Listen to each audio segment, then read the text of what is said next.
Gloire à l'Éternel, alléluia, bienvenue à une minute de prière de ce dimanche 21 décembre 2025. Nous sommes à 10 jours de la nouvelle année 2026. Que le Seigneur nous garde, nous protège et que nous puissions réaliser en ce 10 jours tout ce que nous n'avons pas pu en 355 jours. C'est possible, dit Amen au nom de Jésus.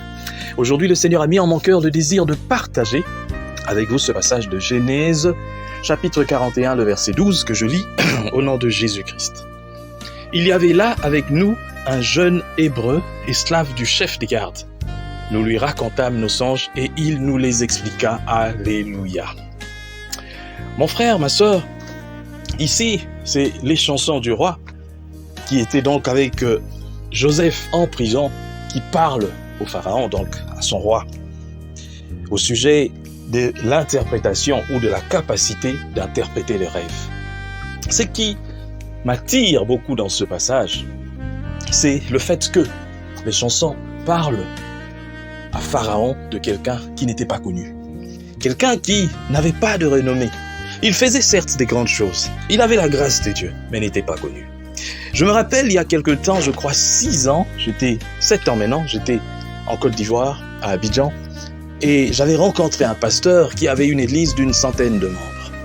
Il voulait passer un message pour un événement qu'il organisait, que l'église organisait à Abidjan toujours. Et il avait besoin d'une grande audience et il est allé voir un pasteur très connu d'ailleurs en Côte d'Ivoire, peut-être le plus connu des pasteurs ivoiriens, pour lui poser la question s'il pouvait passer le message.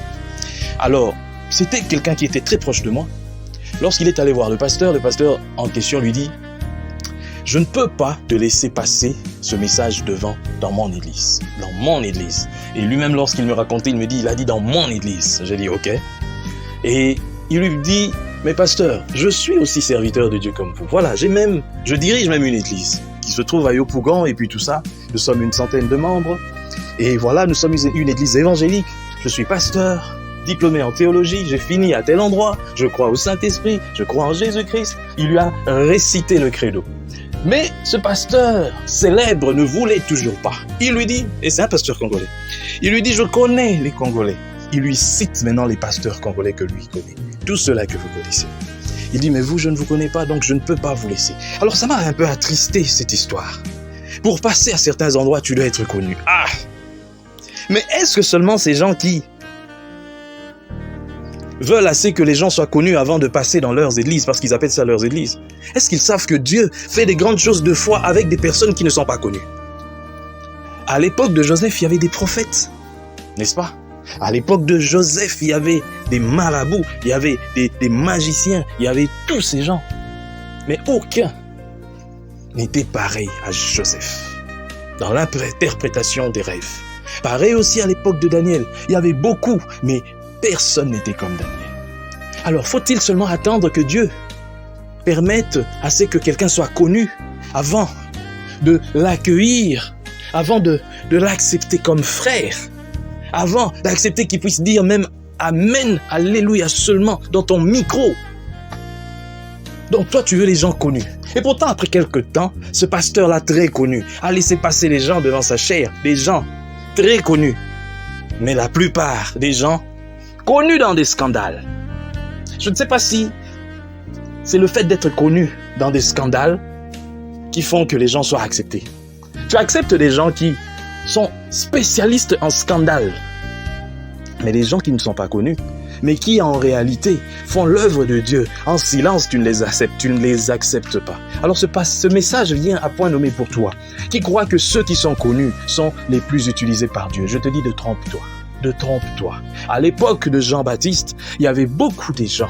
Il y avait des gens il y avait des docteurs de la loi. Il y avait beaucoup de gens, des érudits. Mais aucun n'a fait le travail de Jean-Baptiste. Aucun n'a fait entrer autant de gens dans le ciel que Jean-Baptiste. Mais regardez Jean-Baptiste. Était-il connu? Non. Il habitait en retrait. Mon frère, je veux aussi t'exhorter, toi, qui fais l'œuvre de Dieu dans ton coin. Mon frère, que personne ne méprise ce que tu fais. Tu le fais pour Dieu. Et peut-être ce que tu fais, c'est même plus puissant que ce type de 80 000 personnes dans son église fait. Il ne fait que haranguer des foules et 2 fois il n'y a personne qui donne sa vie à Christ, alors que dans ces foules-là, il y en a beaucoup qui n'ont jamais donné la vie à Christ. Ne suis pas ces gens. Nous sommes aujourd'hui à l'époque des Matalana, comme on dit en lingala. Tout le monde veut se faire voir. Mais toi, fais de ton mieux pour que Dieu puisse agréer ce que tu fais. Gagne des âmes pour Christ. Prêche la parole de Dieu. Ne te laisse pas perturber par ces gens qui remplissent je ne sais pas quoi. On ne sait même pas l'origine de tout ça. Que Dieu bénisse sa parole, qu'il bénisse tous qui m'ont suivi, que cette parole atteigne les extrémités de la terre, au nom puissant du Seigneur Jésus-Christ. Amen. Bonne journée à tous.